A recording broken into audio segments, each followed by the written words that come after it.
अऊज़ु बिल्लाहि मिनश्शैतानिर्रजीम बिस्मिल्लाहिर्रहमानिर्रहीम अता अम्रुल्लाह फ़ला तस्ताजिलूह सुब्हानहु व तआला अम्मा युशरिकून। अल्लाह का हुक्म आ चुका तो तुम जल्दी न मचाओ। सुब्हानहु उसकी ज़ात पाक है, व तआला अम्मा युशरिकून और तुम जो उसके साथ शिर्क करते हो उससे बहुत बुलंद है, बहुत ऊंची है।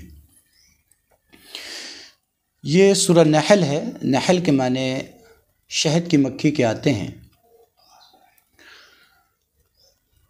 और इस सूरत को अल्लाह तबारक व तआला ने एक अजीब आयत से शुरू की है, जिसके अंदर अपने डर और अपने खौफ का तज़किरा किया है कि लोगों को चाहिए कि मेरे अज़ाब के लिए जल्दी ना मचाएं कि भाई अगर अल्लाह है तो अज़ाब क्यों नहीं आता।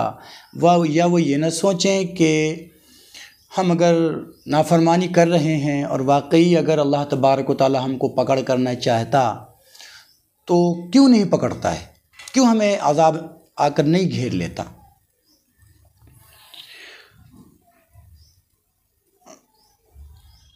अल्लाह तबारक व तआला फरमाते हैं अता अम्रुल्लाह, अल्लाह का हुक्म बस आ चुका। अल्लाह तबारक व तआला का हुक्म आया चाहता है, यानी जो बात की जा रही है वो पास्ट के बारे में की जा रही है कि अल्लाह का हुक्म आ चुका, जबकि अल्लाह तबारक व तआला इससे जो मुराद ले रहे हैं कि बस अनकरीब अल्लाह का हुक्म आ जाएगा, अल्लाह का अज़ाब आ जाएगा और ये पकड़े जाएंगे। कुरान करीम में इस तरह की मिसालें बहुत सी जगहों पर मौजूद हैं कि जब कोई बात बहुत यकीनी होती है अल्लाह तबारक व तआला की तरफ से कि होना ही होना है तो वो होने वाली होती है, मगर अल्लाह तबारक व तआला उसको पास्ट में ज़िक्र कर देते हैं कि ऐसा हो चुका। तो ये अल्लाह तबारक व तआला अपने अज़ाब के बारे में कह रहे हैं कि जो लोग अल्लाह को नहीं मानते और जो अल्लाह तबारक व तआला को अपना रब और खुदा तस्लीम नहीं करते और अल्लाह को छोड़कर गैरुल्लाह की इबादत करते हैं, तो वो जल्दी न मचाएं। वो ये ना समझे कि वो बच जाएंगे, हमने उन्हें थोड़ी मोहलत दे रखी है, वो अनकरीब पकड़े जाएंगे। इस सूरत के अंदर अल्लाह तबारक व तआला ने अपनी वहदानियत का तज़किरा किया है, और मैंने जो इस सूरत का इंतखाब पहले किया है उसकी वजह भी यही है कि इसमें शुरुआत ही अल्लाह तबारक व तआला ने अपनी वहदानियत और अपनी तौहीद से की है। और ईमान की जो असल जड़ है मग़फ़िरत और अल्लाह तबारक व तआला की तरफ से वादा और इनाम का जिस चीज़ पर इन्हिसार है वो अल्लाह तबारक व तआला की तौहीद है, यानी अल्लाह को एक मानना है। अगर कोई बंदा ईमान बचा कर ले गया और अल्लाह पर ईमान रखते हुए दुनिया से गया तो उसके दूसरे आमाल ये सेकेंडरी दर्जा रखते हैं, यानी उसके दूसरे आमाल ख़राब हो सकते हैं मगर उन ख़राब आमालों की बुनियाद पर वो हमेशा जन्नत जहन्नम में नहीं रहेगा, बल्कि उन ख़राब आमालों की बुनियाद पर मुमकिन है कि उसको सज़ा दी जाए, मुमकिन है कि अल्लाह तबारक व तआला माफ़ कर दे। लेकिन अगर कोई तौहीद बचा कर नहीं ले जा सका तो उसके लिए अल्लाह तबारक व तआला का वादा है कि अल्लाह ताला ऐसे आदमी को कभी भी माफ़ नहीं करेगा। चूँकि अल्लाह तबारक व तआला ने इस सूरत में अल्लाह की वहदानियत ने अपनी ज़ात की वहदानियत की बात की है कि वो अल्लाह सिर्फ़ एक है, उसके सिवा कोई इबादत के लायक नहीं है। तो आखिर ऐसा क्या है जिसकी वजह से अल्लाह ही की इबादत की जाए, ये एक सवाल किसी के ज़हन में भी आ सकता है कि अल्लाह तबारक व तआला कह रहे हैं कि मेरी इबादत करो। तुम अल्लाह के साथ जो शिर्क कर रहे हो अल्लाह तबारक व तआला उस शिर्क से पाक है, तो आखिर ऐसा क्या है कि अल्लाह ही की इबादत की जाए, उसके अलावा किसी की इबादत न की जाए। उसकी दलील अल्लाह तबारक व तआला ख़ुद दे रहे हैं कि इबादत के लिए किन सिफ़ात का होना ज़रूरी है, यानी जिसकी इबादत की जाएगी उसके अंदर क्या क्या क्वालिटी का होना ज़रूरी है। ये बात आप दुनिया के किसी भी कौम से कर सकते हैं, दुनिया के किसी भी मज़हब के मानने वाले से आपकी मुलाकात होती है, बातचीत होती है, तो आप ये न कहें कि सारा धर्म बराबर है और सब एक जैसे हैं, नहीं। आप उनको कहें कि मैं जिनको खुदा मानता हूँ उनके अंदर ये क्वालिटी है, मैं जिसे अल्लाह मानता हूँ, जिसकी मैं इबादत करता हूँ उसके अंदर ये क्वालिटी है। आप जिसकी इबादत करते हैं क्या उसके अंदर ये क्वालिटी है? अगर है तो मुझे बताइए, और अगर नहीं है तो इबादत के लिए इन क्वालिटी का होना ज़रूरी है। वो क्वालिटी क्या है अल्लाह तबारक व तआला आगे फरमाते हैं। युनज़्ज़िलुल मलाइकत बिर्रूहि मिन अम्रिहि अला मन यशाउ मिन इबादिहि अन अंज़िरू अन्नहु ला इलाहा इल्ला अना फत्तकून। वो अल्लाह तबारक व तआला फ़रिश्तों को अपने हुक्म के साथ, वही के साथ नाजिल करता है अपने बंदों में से जिस पर चाहता है। यानी अपने नबियों में से बाज़ नबियों पर अल्लाह तबारक व तआला अपना हुक्म नाजिल करता है और फ़रिश्ते के ज़रिए यह हुक्म उन तक पहुँचाया जाता है। और उसके अंदर जो बात होती है, उसका जो मरकज़ी, उसका सेंट्रल जो किरदार होता है उन बातों का, वो सेंट्रल बात ये होती है कि अंज़िरू अन्नहु ला इलाहा इल्ला, के लोगों को डराए वो नबी, वो रसूल, कि अल्लाह के सिवा कोई इबादत के लायक नहीं है, अल्लाह ही है, फत्तकूनी, लिहाजा लोगों से कहिए कि मेरे बंदो मुझ ही से डरो। यानी अल्लाह तबारक व तआला ही से डरें, अल्लाह के अलावा किसी और से डरने की ज़रूरत नहीं है। और जब अल्लाह ही से डरेंगे तो इबादत भी अल्लाह ही की करनी है। डरने का मतलब यह है कि अल्लाह ही इबादत के लायक है और उसी की इबादत करनी है। आगे जो दलीलें दी गई हैं ये बहुत ज़बरदस्त दलील है। आप अगर स्कूल कॉलेज में पढ़ते हैं तो आप इन चीज़ों को ज़्यादा बेहतर समझ सकते हैं। अगर आपने पढ़ा है तो यकीनन समझेंगे। अगर कोई नहीं भी पढ़ा है तो अल्लाह तबारक व तआला ने ऐसी सीधी दलील दी है, ऐसा सीधा तर्क पेश किया है कि कोई भी बंदा इस बात को समझ सकता है। सीधी बात, खलक़स समावाति वल अर्ज़ बिल हक़्क़ि तआला अम्मा युशरिकून, कि उसने ज़मीन और आसमानों को ठीक ठीक पैदा किया। उसने ज़मीन और आसमानों को ठीक ठीक पैदा किया। तआला अम्मा युशरिकून, फिर अल्लाह ताला कहता है कि तुम अल्लाह के साथ जो शिर्क करते हो, अल्लाह तबारक व तआला इससे बहुत ऊंचा है, बहुत बुलंद है। यानी तुम जिसको अल्लाह का शरीक ठहराते हो, अल्लाह को छोड़कर तुम जिसकी इबादत के लिए जाते हो, ये दुनिया की कोई चीज़ है, चाहे वो पत्थर हो, दरिया हो, कोई इंसान हो, कोई जानवर हो, कोई धात हो, सूरज हो, चांद हो, कोई भी चीज़ है। यानी इसी दुनिया की, इसी यूनिवर्स की कोई ना कोई चीज़ है जिसकी तुम इबादत करते हो। जबकि अल्लाह तबारक व तआला जिसकी इबादत की जानी चाहिए, यानी एक माबूद के लिए जो क्वालिटी होनी चाहिए, वो क्वालिटी अल्लाह ताला फरमा रहा है कि खलक़स समावाति वल अर्ज़ा, यानी इन मखलूक़ात में से कोई ना हो। ये जो क्रिएटिव थिंग्स है, इन थिंग्स में से कोई चीज़ ना हो, बल्कि उसका क्रिएटर हो। खलक़स समावाति वल अर्ज़ा, इस ज़मीन का पैदा करने वाला और आसमानों का पैदा करने वाला। यहाँ पर रुक कर एक बात बताऊँगा कि अल्लाह तबारक व तआला ने यहाँ पर समावात कहा, यानी आसमानों का पैदा करने वाला।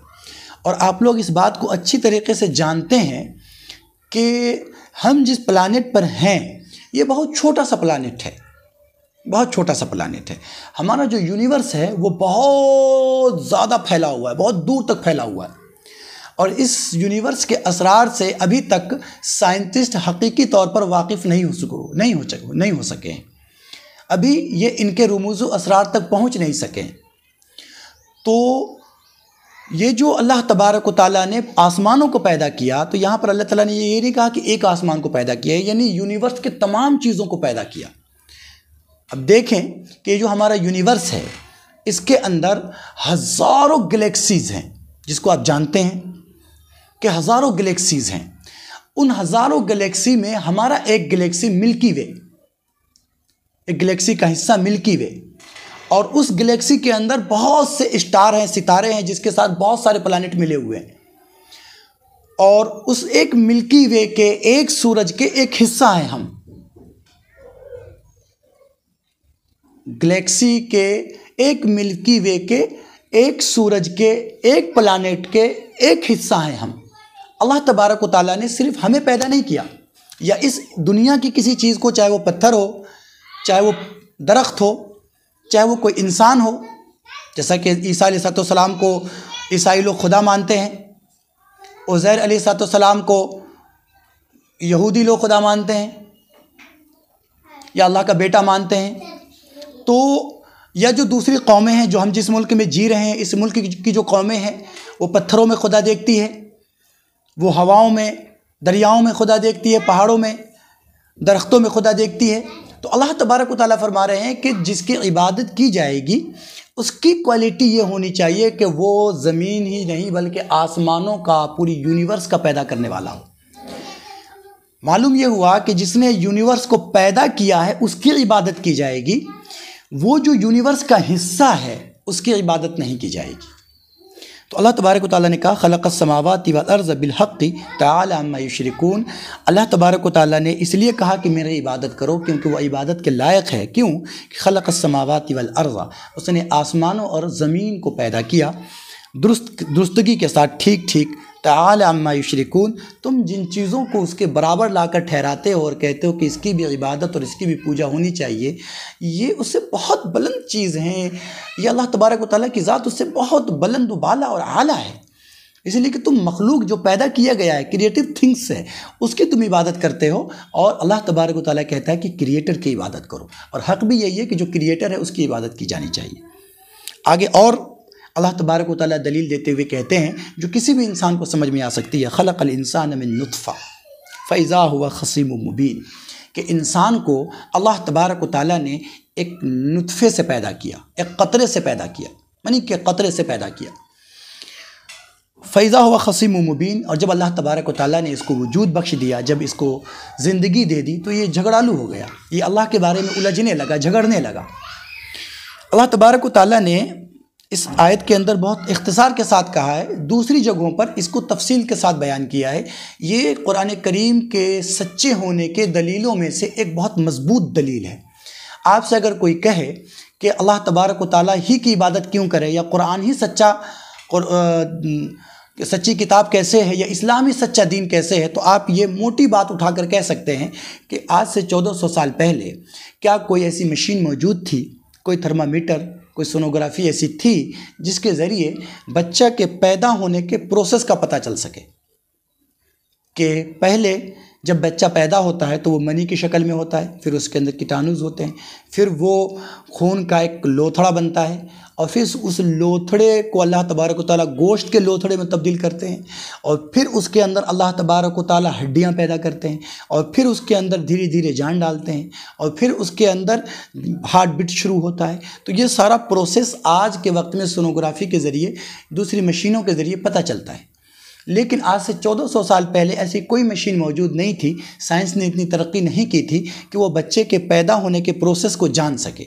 मगर कुरान करीम ने दूसरी जगहों पर खुद ही क्लियर करके कहा कि अल्लाह तबारक व तआला की ज़ात वो है जिसने इंसान को नुत्फ़े से पैदा किया, फिर उस नुत्फ़े को खून का टुकड़ा बनाया, फिर उस बंधे हुए खून को फिर अल्लाह ने गोश्त का टुकड़ा बनाया, और फिर उस गोश्त के टुकड़े को अल्लाह तबारक व तआला ने उसके अंदर हड्डी पैदा की, हड्डी लगाई, और फिर उसके अंदर अल्लाह तबारक व तआला ने जान डाली। ये एक प्रोसेस है।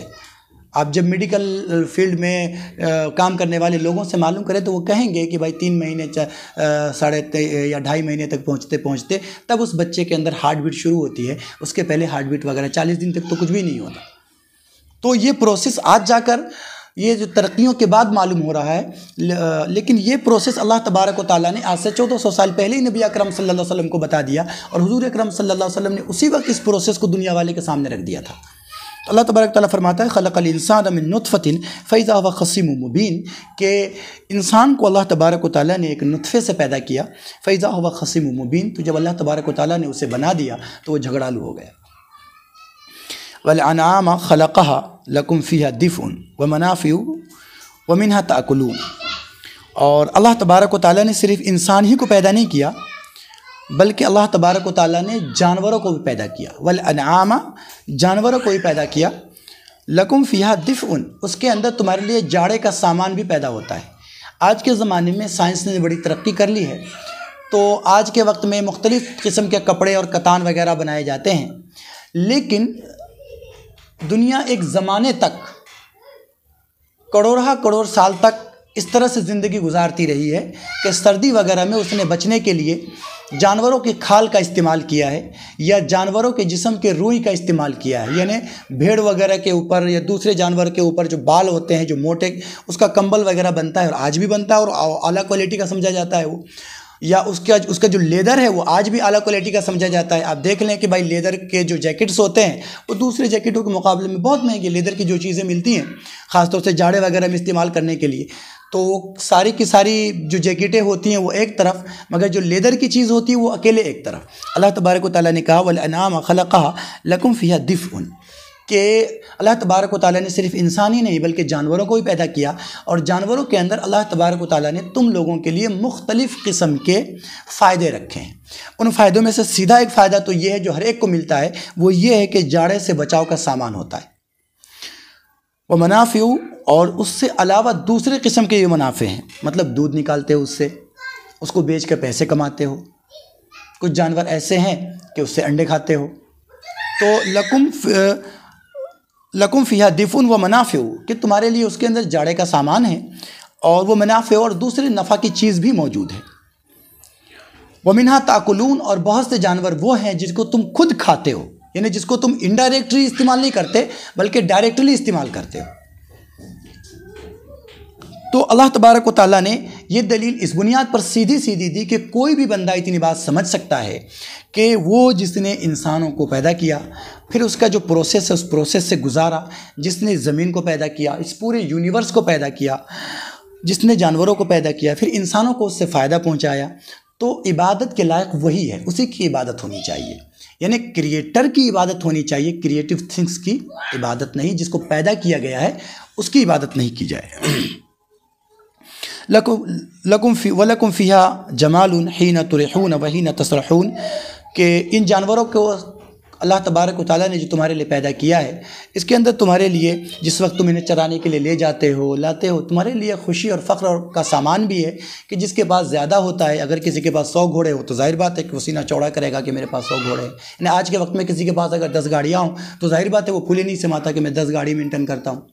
जिसके पास आज के वक्त में एक कार है वही फूले नहीं समाता, 10 गाड़ियों की तो बात दूर जाने दीजिए। अगर कोई BMW ले ले, कोई महंगी गाड़ी ले ले, फरारी ले ले, तो वो फूले नहीं समाता, ज़मीन पे कदम नहीं पड़ते। तो अल्लाह तबारक तआला ने कहा कि ये जो जानवर हमने पैदा किए हैं, घोड़े हैं, ये सारी चीज़ें हैं, ये अगर तुम्हारे पास होती है तुम्हारे लिए फ़ख्र का सामान भी बनते हैं, तुम्हारी खुशी का सबब भी बनते हैं।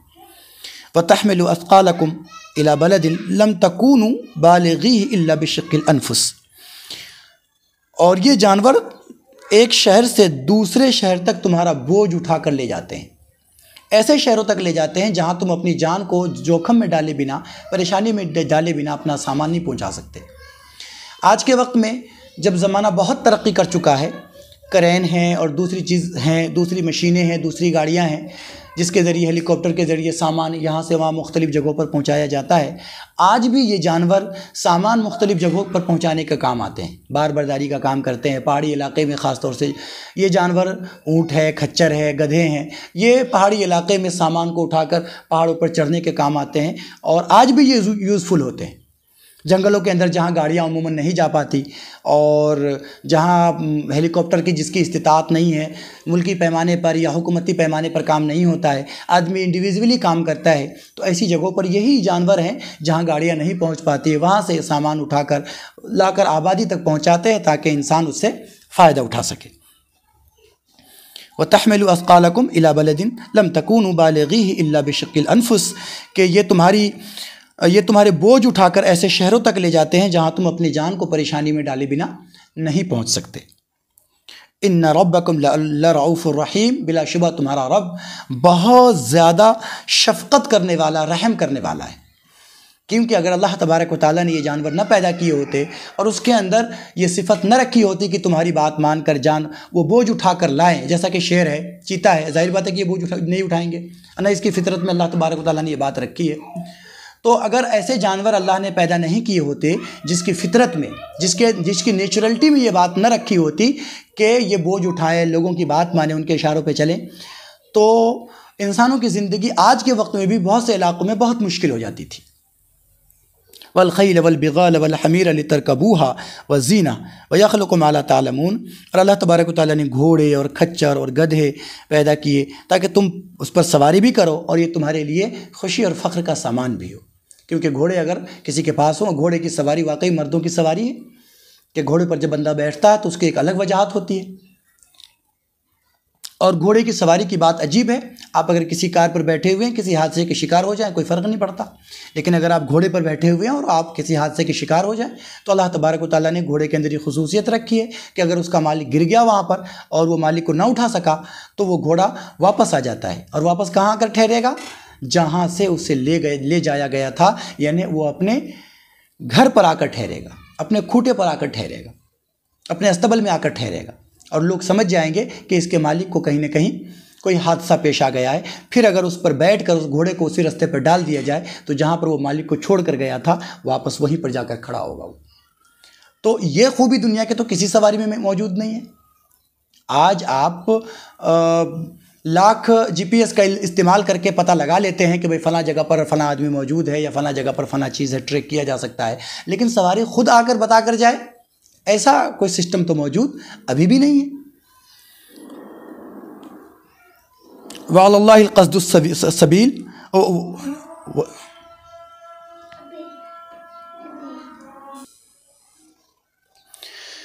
व यख़्लुक़ु मा ला तालमून, और अल्लाह तबारक व तआला उन चीज़ों को भी पैदा करता है जिसको तुम नहीं जानते। इसके अंदर एक ज़बरदस्त इशारा है।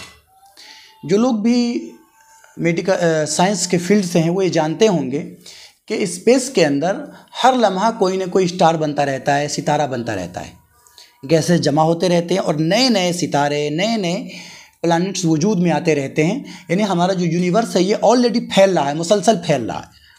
तो हमारा यूनिवर्स वजूद में आता रहता है, हमारे यूनिवर्स के अंदर नए नए स्टार पैदा होते रहते हैं। ये बात हमें नहीं मालूम थी, ये अब आकर 100 साल के अंदर साइंसदानों ने इस बात का पता चलाया है कि जो फ़ज़ा के अंदर गैसेस जमा होकर एक नए सैयारे को हर लम्हा वजूद देता रहता है।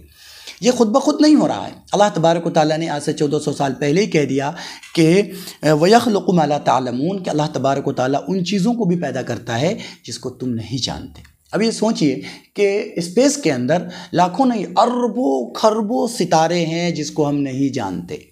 जो साइंटिस्ट जिसको लाइट ईयर से नापते हैं कि ये इतने हज़ार लाइट ईयर दूर है, ये इतने खरब साल लाइट ईयर दूर है, ये इतने अरब साल लाइट ईयर दूर है, तो ये जो है लाइट ईयर से नापते हैं, हम उनको जान भी नहीं सकते, पहुंच भी नहीं पाते। और ऐसी ऐसी मखलूक़ात है जिसके बारे में अभी भी साइंटिस्टों का कहना यह है कि इस फ़ज़ा के अंदर, मतलब स्पेस के अंदर जो अल्लाह तबारक व तआला ने असरार रखे हैं, जो चीज़ें रखी हैं, उसके बारे में हम बहुत ज़्यादा नहीं जानते हैं। और क्या क्या चीज़ें इसके अंदर पैदा हो रही हैं, वजूद में आ रही हैं, उसके बारे में नहीं मालूम। अल्लाह तबारक व तआला ने बहुत पहले कह दिया वयख़्लुक़ु मा ला तालमून, कि अल्लाह तबारक व तआला ऐसी चीज़ों को भी हर लम्हा पैदा करता रहता है। यख़्लुक़ु पैदा करता रहता है जिसको तुम नहीं जानते। और सूरा रहमान के अंदर अल्लाह तबारक व तआला ने कहा कुल्ल यौमिन हुवा फ़ी शान, हर दिन वो किसी न किसी काम में मशगूल है, यानी वो कोई ना कोई काम उसका चलते रहता है। यानी अल्लाह तबारक व तआला हर लम्हा किसी न किसी चीज़ की तख्लीक का हुक्म देता है, तख्लीक होती रहती है, चीज़ें पैदा होती रहती हैं। अब हर लम्हा चीज़ें पैदा होने का मतलब तो एक तो ये है कि दुनिया में दूसरी चीज़ें जो मखलूक़ात है वो पैदा हो रही हैं। हर दिन इंसान करोड़ों लाखों इंसान मर रहे हैं और लाखों करोड़ों इंसान पैदा हो रहे हैं। हर दिन लाखों करोड़ों जानदार मर रहे हैं और हर दिन लाखों करोड़ों जानदार पैदा हो रहे हैं। लेकिन उसके साथ साथ रोज़ाना कोई ना कोई स्टार जन्म ले रहा है, कोई ना कोई सितारा पैदा ले रहा है, कोई ना कोई गैसेस जमा होकर कोई ना कोई प्लानट वजूद में आ रहा है। अल्लाह तबारक व तआला ने कहा वयख़्लुक़ु मा ला तालमून, अल्लाह तबारक व तआला उन चीज़ों को भी पैदा करता रहता है जिसको तुम नहीं जानते। वअलल्लाहि क़स्दुस सबील, और सीधा रास्ता अल्लाह तक पहुँचाता है।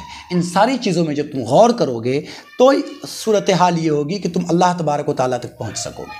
सीधा रास्ता अल्लाह तक पहुँचाता है। व मिनहा जाइरुन, और कुछ रास्ते तो टेढ़े भी हैं। वो ये समझे कुछ रास्ते टेढ़े का मतलब कि जैसे इंसान ये कहता है कि भाई ये तो अंडे को मुर्गी ने पैदा किया, तो मुर्गी को खुदा मान लें, मुर्गी की इबादत शुरू कर दें। ऐसे ही इंसान को इंसान ने पैदा किया तो माँ बाप की इबादत शुरू कर दें। नहीं, ज़मीन से दरख्त निकल कर पैदा हुआ तो दरख्त को पैदा करने वाला ज़मीन हुआ, तो हम ज़मीन की इबादत शुरू कर दें। नहीं, ये सारे रास्ते टेढ़े रास्ते हैं। सीधा रास्ता ये है कि ज़मीन से दरख्त पैदा हुआ, लेकिन ज़मीन को किसने पैदा किया? मुर्गी से अंडा निकला, हमने खाया, लेकिन मुर्गी को किसने पैदा किया? भैंस से दूध निकला, हमने इस्तेमाल किया, मगर दूध भैंस से अगर है तो भैंस का खालिक कौन है? ये कहीं ना कहीं जाकर रुकेगा। वो खालिक कौन है? अल्लाह तबारक व तआला की ज़ात है, जिसने इन तमाम कायनात को पैदा किया है, उसी की इबादत की दावत दी जा रही। व मिनहा जाहिर, कुछ रास्ते टेढ़े भी हैं कि इंसान दलील पकड़ेगा मगर टेढ़े रास्ते पर पड़ जाएगा। जो टेढ़े रास्ते पर पड़ गया वो हलाक हो गया, बर्बाद हो गया।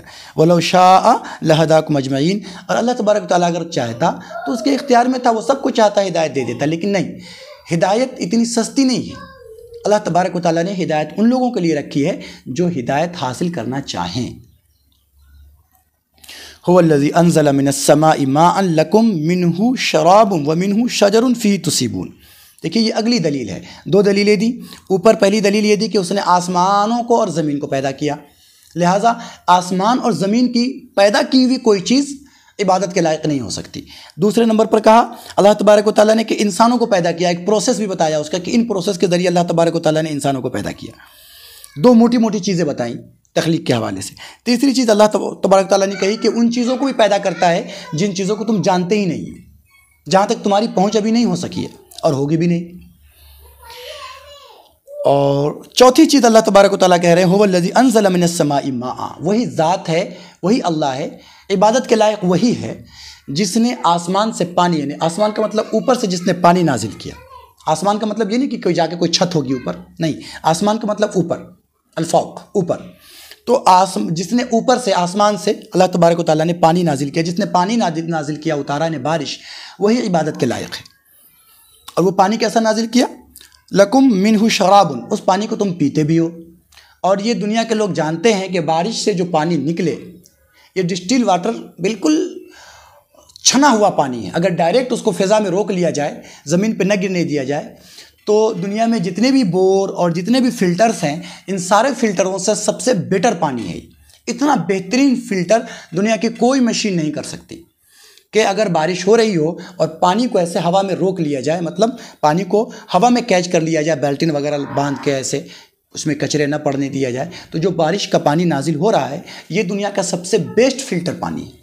तो अल्लाह तबारक व तआला ने फरमाया कि उस पानी से तुम पीते भी हो। व मिन्हु शजरुन फीहि तुसीमून, और उसी पानी से ऐसे दरख्त भी निकलते हैं, ऐसे पौधे भी निकलते हैं जिससे तुम्हारे जानवर चरते हैं, जिससे तुम्हें फ़ायदा पहुँचता है।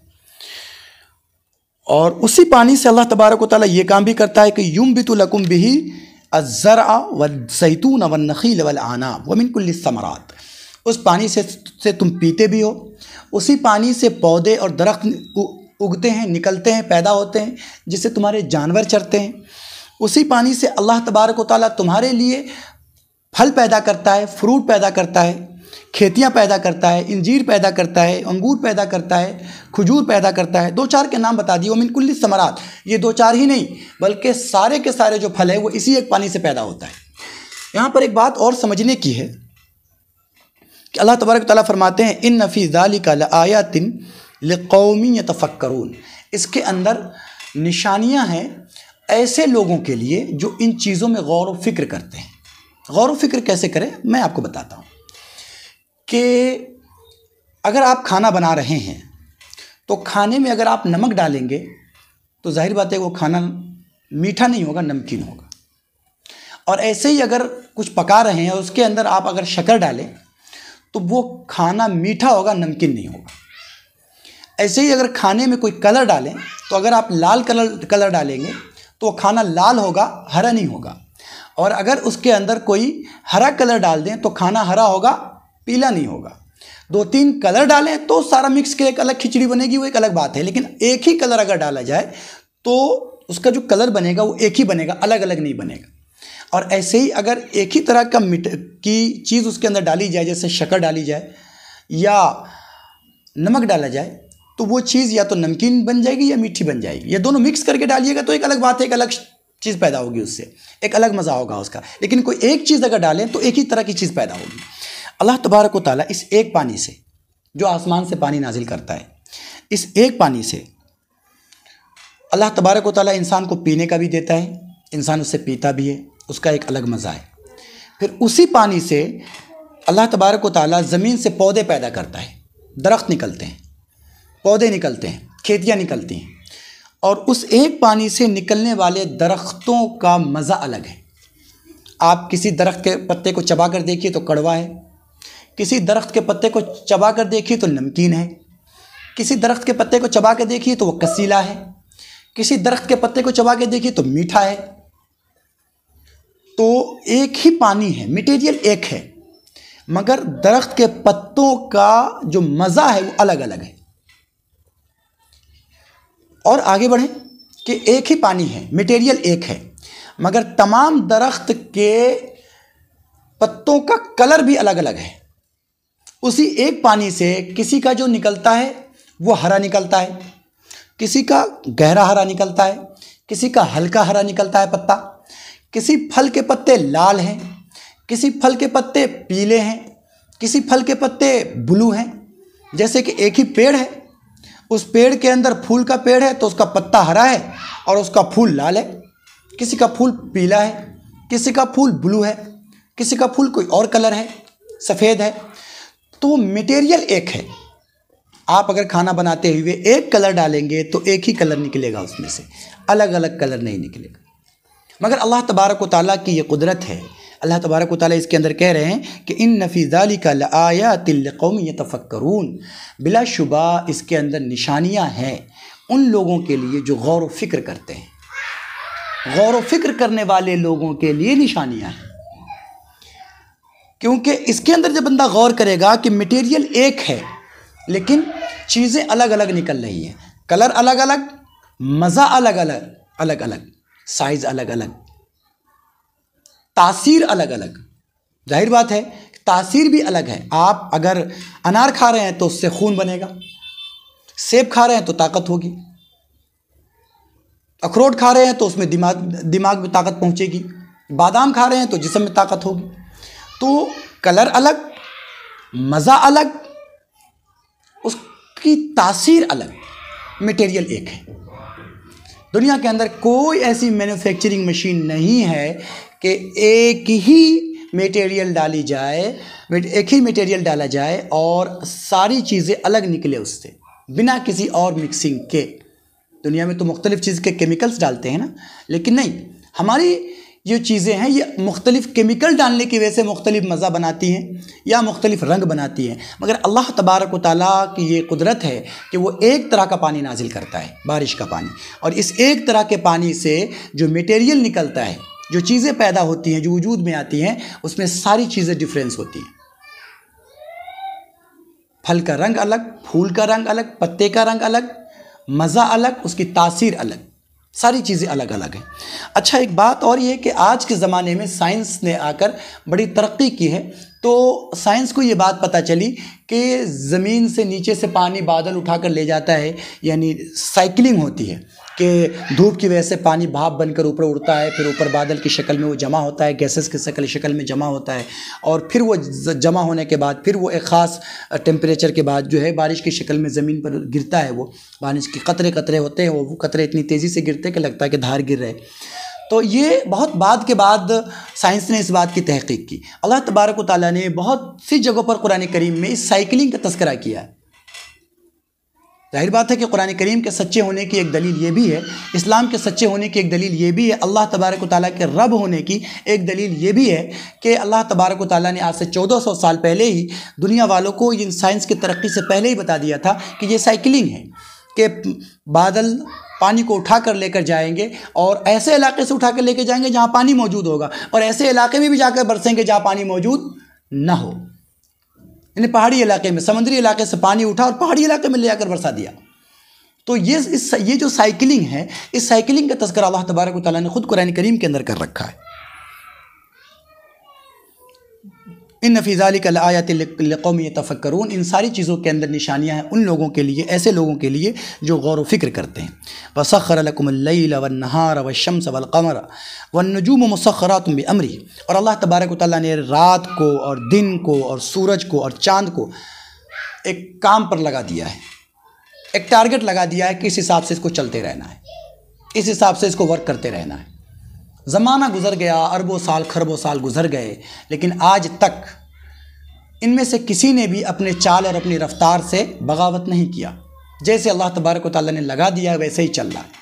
और आप ये सोचें कि ये ज़मीन और आसमान, मतलब ये ज़मीन और ये जो हमारे दूसरे प्लानेट हैं, हमारे सूरज के ही जो ये 7-8 प्लानेट हैं, ये अगर अपने सही मिकदार में न चल रहे होते, अपने बैलेंसिंग पर नहीं होते, ज़रा सी बैलेंसिंग अगर गड़बड़ा जाए तो उस वक्त सूरत हाल ये होती कि ये एक दूसरे से टकरा जाते। जैसे कि आप अगर बीच में एक लोहा रख दें और चार तरफ से 4 मैग्नेट रखें, चंबुक रखें, और अगर चारों तरफ से बिल्कुल बैलेंस बराबर है तब तो वो बीच में अटका हुआ रहेगा, लेकिन जैसे ही बैलेंस ज़रा सा गड़बड़ाएगा तो किसी एक से आकर वो लोहा टकरा जाएगा, चिपक जाएगा। ये सब लोग जानते हैं, सब लोग देखे हुए होंगे, और नहीं किया तो आप करके देखिए कि बीच में एक लोहा रखें, चारों तरफ से 4 मैग्नेट रख दें, ज़रा सा बैलेंस गड़बड़ाएगा तो ये जो लोहा किसी एक से जाकर टकरा जाएगा। या 4 मैग्नेट ही आपस में रखें और बीच में एक मैग्नेट ही रख दें। अब चारों तरफ से मैग्नेट उसको खींच रहा है, या मैग्नेट खुद चारों को खींच रहा है। अब अगर किसी का भी बैलेंस ज़रा सा भी गड़बड़ा गया, ज़रा सा भी अनबैलेंस हुआ, तो या तो ये बीच वाला मैग्नेट चारों तरफ के मैग्नेट में से किसी से जाकर टकरा जाएगा, या उन चारों में से किसी एक को अपने से आकर खींच लेगा, जो आकर टकरा जाएगा। इससे बैलेंसिंग ज़रा से भी गड़बड़ा गई तो अरबा साल गुजर गए, खरबों साल गुजर गए, मगर आज तक हमारा जो ये प्लानेट है ये अपने हिसाब से रैंक कर रहा है, अपने हिसाब से चल रहा है, और कभी किसी से टकराया नहीं। अल्लाह तबारक व तआला की एक कारीगरी नहीं और उसकी हिकमत नहीं तो और क्या है कि हम मामूली एक मैग्नेट को 4-5 मैग्नेट के बीच में संभाल कर नहीं रख सकते, मगर सालहा साल से ये ज़मीन और आसमान, ये सूरज और ये प्लानेट और ये मार्स और ये ज़मीन, ये सारे के सारे बैलेंसिंग किए हुए हैं और कोई एक दूसरे से टकराता नहीं है। चांद अपनी जगह पर है, सूरज अपनी जगह पर है, मार्स अपनी जगह पर है, ये सारी चीज़ें अपनी जगह पर है, नेपुचिन अपनी जगह पर है, ज़ोहल अपनी जगह पर है, मुश्तरी अपनी जगह पर, सब अपनी जगह पर है, मगर कोई किसी से टकरा नहीं रहा है। तो अल्लाह तबारक व तआला ने कहा कि वसख़्ख़र लकुमुल लैल वन्नहारा, रात और दिन को भी हमने काम पर लगा रखा है कि अपने ठीक मुतय्यन मिक़दार के साथ दिन भी आता है और रात भी आती है, और वह शम्स और सूरज को भी लगा रखा है, वल क़मर, चाँद को भी लगा रखा है काम पे, वन नुजूम मुसख़्ख़रातुम बिअम्री, और सूरज चाँद ही क्या, ये तो हमारे यूनिवर्स का बहुत छोटा सा हिस्सा है। वन नुजूम मुसख़्ख़रातुम बिअम्री, अल्लाह तबारक व तआला ने तमाम सितारों को, तमाम स्टार को अपने हुक्म से एक सिमत में लगा रखा है कि वो अपने हिसाब से काम करते रहें, चलते रहें। यानी जब सूरज और चाँद का तज़किरा किया अल्लाह तबारक व तआला ने, तो सिर्फ सूरज का लफ्ज़ कहा और चाँद का लफ्ज़ कहा, अश-शम्स कहा और अल-क़मर कहा, लेकिन जब सितारों की बात आई तो कहा वन-नुजूम मुसख़्ख़रातुम बिअम्री, कि ये सिर्फ सूरज चाँद की बात ना करो, बल्कि उससे भी बड़े की बात करो, जो यूनिवर्स है उस यूनिवर्स की बात करो कि इस पूरे यूनिवर्स में कितने ही स्टार हैं, खरबों स्टार हैं। ये सारे के सारे स्टार को हमने क्या कर रखा है, काम पे लगा रखा है। ये अपने हिसाब से बैलेंसिंग किए हुए हैं, कोई किसी से टकराता नहीं।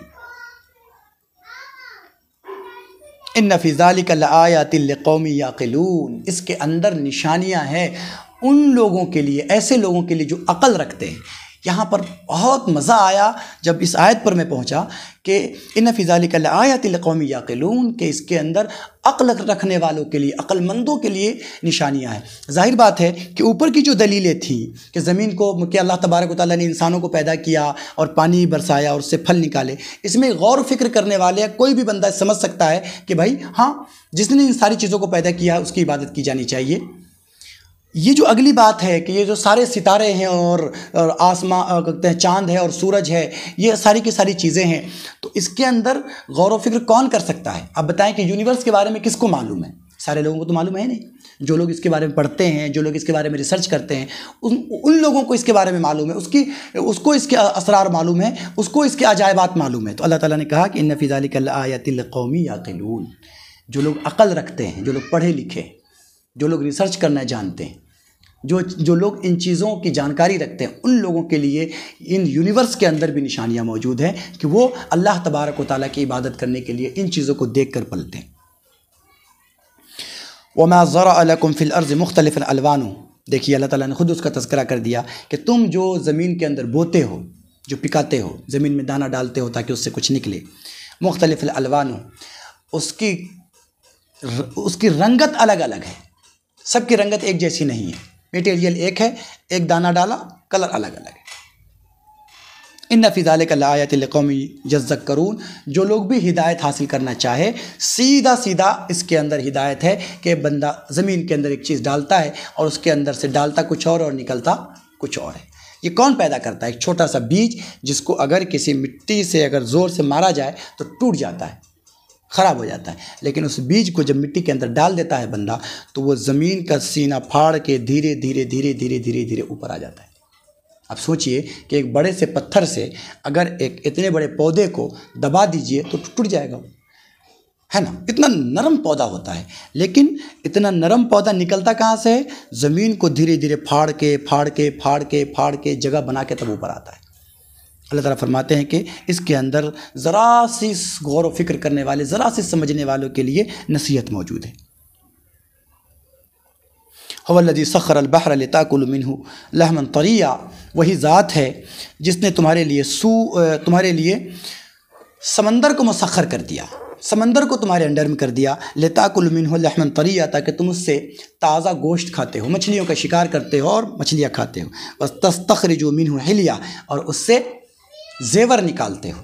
उस ज़माने में ज़ाहिर बात है कि लोग ज़मीन के अंदर, समंदर के अंदर दाखिल होकर हीरे निकालने का काम नहीं जानते थे। आज के वक्त में तो बाज़ाब्ता बड़े पैमाने पर हीरे ढूंढने का काम किया जाता है, समंदर से हीरे निकालने का काम किया जाता है। तो अल्लाह तबारक व तआला ने आज से 1400 साल पहले कह दिया कि इस समंदर के अंदर से तुम्हारे लिए बहुत सारे फ़ायदे हैं। कुछ फ़ायदा तो ये है कि तुम उससे मछलियाँ पकड़ते हो, बेचते हो, अपना कारोबार करते हो, मछलियों को खाते हो और उससे कीमती चीज़ मोती और मूंगे निकालते हो जिसे तुम पहनते हो। व तरल फुल का मवाखिरा, यहाँ अल्लाह तबारक व तआला ने कहा तलबसूना, जिसको तुम पहनते हो। यहाँ पर मर्द और औरत की क़ैद नहीं लगाई, इसलिए एक बात ये बता दूँ कि हीरा पहनना मर्द के लिए जायज़ है। अंगूठी वगैरह के अंदर अगर वह करोड़ों का हीरा पहनना चाहे तो पहन सकता है, उसको इस बात की इजाज़त है। व तरल फुल का मवाखिरा फ़ीही, और तुम देखते हो कि कश्तियाँ समंदर का सीना चीरती हुई चलती हैं, डूबती नहीं। जब अल्लाह का हुक्म होता है जब डूब जाती हैं, लेकिन अमूमन तुम ये देखते हो कि कश्तियाँ समंदर का सीना चीरती हुई चलती हैं।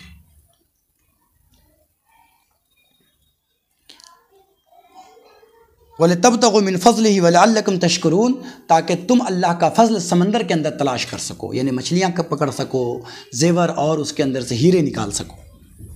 लअल्लकुम तशकुरून, ताकि जब तुम्हें ये चीज़ें मिलें तो अल्लाह तबारक व तआला का शुक्रिया अदा करो, क्योंकि अल्लाह ने जब तुम्हें ये इनाम दिया है तो तुम्हें चाहिए कि अल्लाह का शुक्रिया अदा करो। व अलक़ा फ़िल अर्ज़ि रवासी अन तमीद बिकुम, और अल्लाह तबारक व तआला ही ने ज़मीन के अंदर पहाड़ों को पैदा किया ताकि ये ज़मीन तुम्हें लेकर हिलने न लगे। पहाड़ों को पिलर की तरह बनाया। जो लोग भी थोड़ी बहुत भी सूझबूझ रखते हैं वो इस बात को जानते हैं कि पहाड़ जिस तरीके से ज़मीन के ऊपर होता है, पहाड़ ज़मीन के अंदर भी जड़ें पकड़े हुआ होता है। मतलब अगर पहाड़ को नीचे खोदा जाए तो नीचे गहरे तक हज़ारों फीट अंदर तक भी उसके अंदर पत्थर ही हुआ होता है। तो अल्लाह तबारक व तआला ने कहा कि हमने पहाड़ को पिलर बनाकर ज़मीन के अंदर लगाया। पिलर कैसा होता है? जो नीचे भी हो और ऊपर भी हो। आप भी घर बनाते हैं तो ऊपर भी पिलर निकालते हैं, मगर निकालने से पहले क्या करते हैं? नीचे उस पिलर को डालते हैं, ज़मीन के अंदर धंसाते हैं ताकि आपका घर न हिले। ये दिमाग कहाँ से आया इंसान को? ये दिमाग में यहीं से आया कि अल्लाह तबारक व तआला ने कहा कि हमने ज़मीन के ऊपर पहाड़ बनाए हैं, पिलर की तरह बनाए हैं, जो ज़मीन के नीचे है ताकि ज़मीन तुम्हें लेकर हिलने न लगे। आप भी अगर बिना पिलर का घर बनाए तो जाहिर बात है इस घर की कोई गारंटी नहीं, कभी भी हिलने लगेगा। लेकिन अगर पिलर मजबूत हो तो आप उस पर थोड़ा भरोसा कर सकते हैं, रह सकते हैं। ऐसे ही अल्लाह तबारक व तआला ने ज़मीन के अंदर पहाड़ गाड़े, पिलर बनाया मतलब पहाड़ गाड़े ताकि ज़मीन तुम्हें लेकर हिलने न लगे।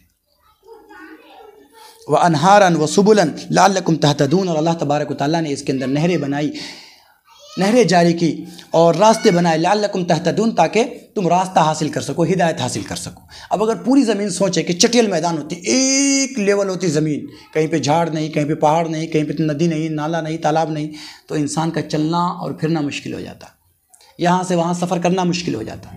कैसे पहचानता इंसान रास्ते को? जाहिर बात है कि दरख्तों को देखकर, नदियों को देखकर, पहाड़ों को देखकर, आबादियों को देखकर, इन चीज़ों को देखकर रास्ते का इल्म होता है। तो अल्लाह तबारक व तआला कहता है कि ये अल्लाह तबारक व तआला ने तुम्हारी हिदायत के लिए नहरें बनाई, ज़मीन के अंदर नहरें जारी की, रास्ते बनाए ताकि तुम रास्ता का इल्म हासिल कर सको। व अलामातिन व बिन्नज्मि हुम यहतदून, उसके अलावा भी अल्लाह तबारक व तआला ने बहुत सी निशानियाँ बनाई हैं रास्तों पर चलने के लिए ताकि इंसान भटक न जाए। व बिन्नज्मि हुम यहतदून, और जो माहिरीन हैं, जो जानकार लोग हैं, वो सितारों से भी रास्ता मालूम करते हैं। आज ये आ गया है, कुतुब आ गया है जिसकी बुनियाद पर आप डायरेक्शन का पता लगा लेते हैं कि उत्तर कौन है, पूरब कौन है, पश्चिम कौन है। समंदर वगैरह के अंदर आप इसके ज़रिए कंपास के ज़रिए मालूम कर लेते हैं कि भाई किस तरफ रुख करना है, पूरब कौन है, पश्चिम कौन है, जाना किधर है। लेकिन जिस ज़माने में ये सारी चीज़ें नहीं थी, उस ज़माने में कैसे? उस ज़माने में लोग सितारों ही को देखकर, ख़ासतौर से समंदर में सफ़र करने वाले, उनको तो चारों तरफ फैला हुआ पानी ही है, पता ही नहीं चलता था कि हम किस तरफ जा रहे हैं।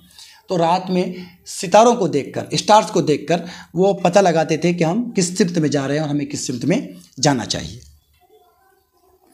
व इन तउद्दू निअमतल्लाहि ला तुहसूहा इन्नल्लाह गफूरुर रहीम।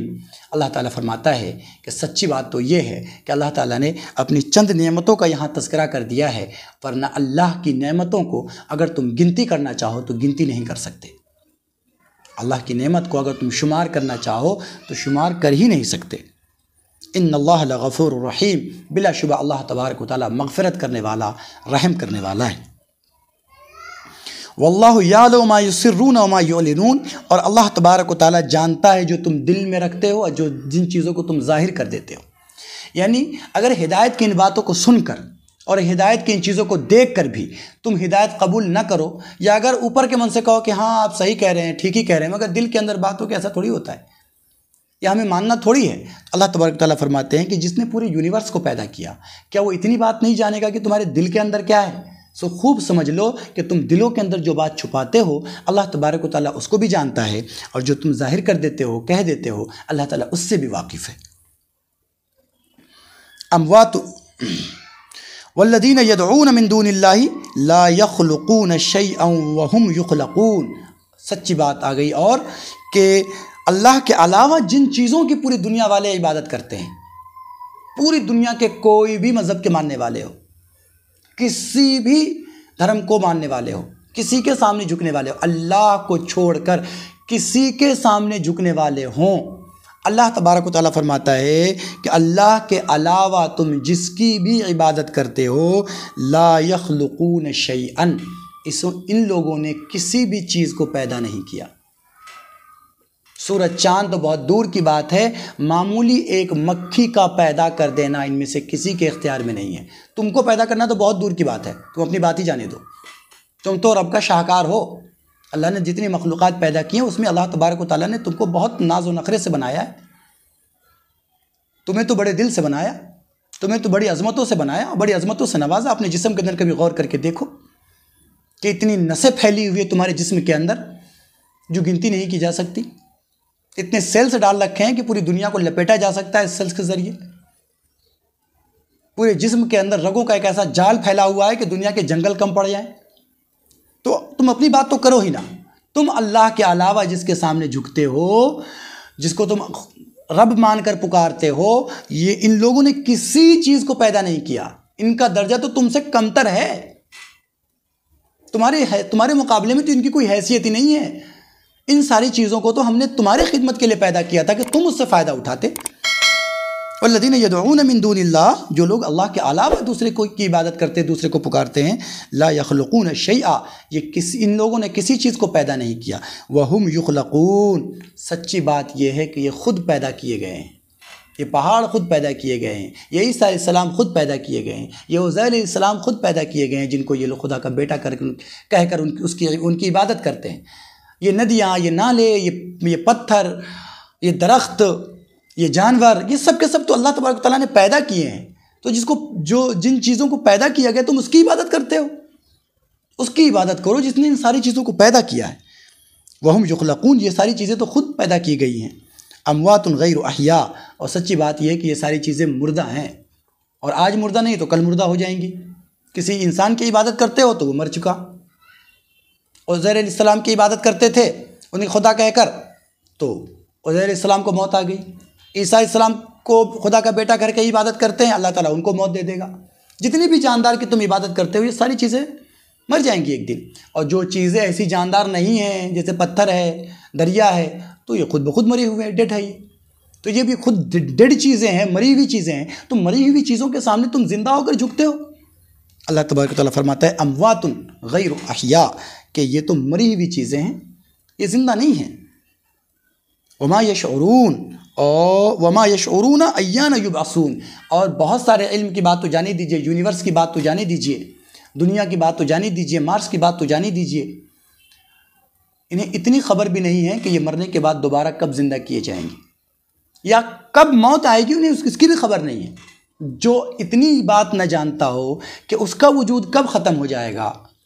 जैसे दरिया है, एक मरतबा ऐसा सैलाब आया कि पता ही नहीं चला, पूरा इलाका कट कर चला गया, पता ही नहीं चला कि दरिया कहाँ पर है और घर कहाँ पर है, पूरा इलाका प्लेन हो गया, दरिया इक्वल हो गया। तो अब ये बताएं कि दरिया का वजूद तो यहाँ पर ख़त्म ही हो गया, यहाँ पे दरिया बह रहा था, कट कर उधर चला गया 2 किलोमीटर दूर, उसका वजूद ही यहाँ पर ख़त्म हो गया। ऐसे ही पहाड़ है, आज पहाड़ है, कर बम लगा के उड़ा दिया, ये जलजला आया, ख़त्म हो गया, टूट फूट गया। जिसकी इबादत करते हैं उसको मौत आ गई। तो जिन चीज़ों की भी इबादत करते हैं उन्हें यह खबर नहीं है कि हमारा वजूद कब ख़त्म हो जाए। वमा यशऊरून अय्यान युबअसून, कि वो इस बात को भी नहीं समझते कि दोबारा कब ज़िंदा किए जाएंगे। इनको अपनी मौत की खबर नहीं है तो दोबारा ज़िंदा किए जाने की खबर कहाँ होगी। और जब इनको अपनी खुद मौत की खबर नहीं है तो ये इस लायक कैसे हो सकते हैं कि इसकी इबादत की जाए। इसलिए इबादत के लायक कौन है? सिर्फ अल्लाह की ज़ात है, इसलिए इबादत उसी की होनी चाहिए।